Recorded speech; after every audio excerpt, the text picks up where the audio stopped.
ನಿಜವಾಗಲೂ ನಿಮಗೆ ಗೌರವ ಇದ್ದರೆ, ಮಾನ ಮರ್ಯಾದೆ ಇದ್ದರೆ, ರಿಯಲ್ ಎಸ್ಟೇಟ್ ಬೆಂಗಳೂರಿನ ಉದ್ದಗಲಕ್ಕೂ ನಡೀತಾ ಇದೆ.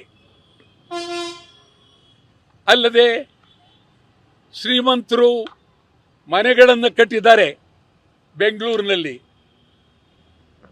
ಯಾವ ಮನೆಯನ್ನು ಒಡಿಲ್ಲ, ಯದ್ವಾ ತದ್ವಾ ಕಟ್ಟಿದ್ದಾರೆ, ಒಡಿಲಿಲ್ಲ. ಯಾರ್ದಾರ ಒಬ್ಬರು ಶ್ರೀಮಂತರ ಮನೆಗೆ JCB ತಗೊಂಡೋಗಿದ್ದೀರಾ? ಇಲ್ಲ. MLAಗಳು ಒಬ್ಬ MLA ಮನೆಯನ್ನ ಒಡೆದಾಕ್ಲಿಲ್ಲ, ಒಬ್ಬ MP ಮನೆಯನ್ನ ಒಡೆದಾಕ್ಲಿಲ್ಲ, ಒಬ್ಬ ಮಂತ್ರಿ ಮನೆಯನ್ನ ಒಡೆದಾಕ್ಲಿಲ್ಲ, ಮುಖ್ಯಮಂತ್ರಿ ಮನೆಯನ್ನು ಒಡೆದಾಕ್ಲಿಲ್ಲ. ಸದಾಶಿವನಗರದಲ್ಲಿರೋದು ಮುಖ್ಯಮಂತ್ರಿ ಮನೆ.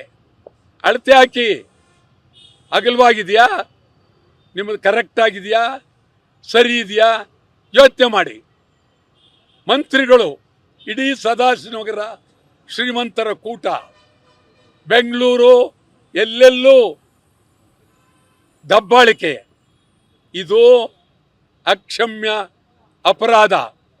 ಸ್ವಲ್ಪ ಹೆಚ್ಚು ಕಡಿಮೆ ಈಗಾಗಲೇ 3,000 ಕೋಟಿಗೂ ಹೆಚ್ಚು ನಷ್ಟವನ್ನು ಫುಟ್ಪಾತ್ ಜನ ಅನುಭವಿಸಿದ್ದಾರೆ. ಇದು ಹೀಗೆ ನೀವು ಮುಂದುವರಿಸಿದ್ರೆ,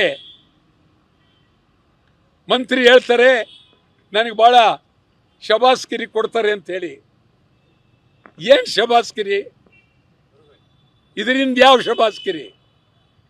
ಮೊದಲು ಬೆಂಗಳೂರಿನ ಕಸ ತೆಗೀರಿ ಮಂತ್ರಿಯವರೇ, ಬೆಂಗಳೂರಿನ ಕಸ ತೆಗೀರಿ ಫಸ್ಟು.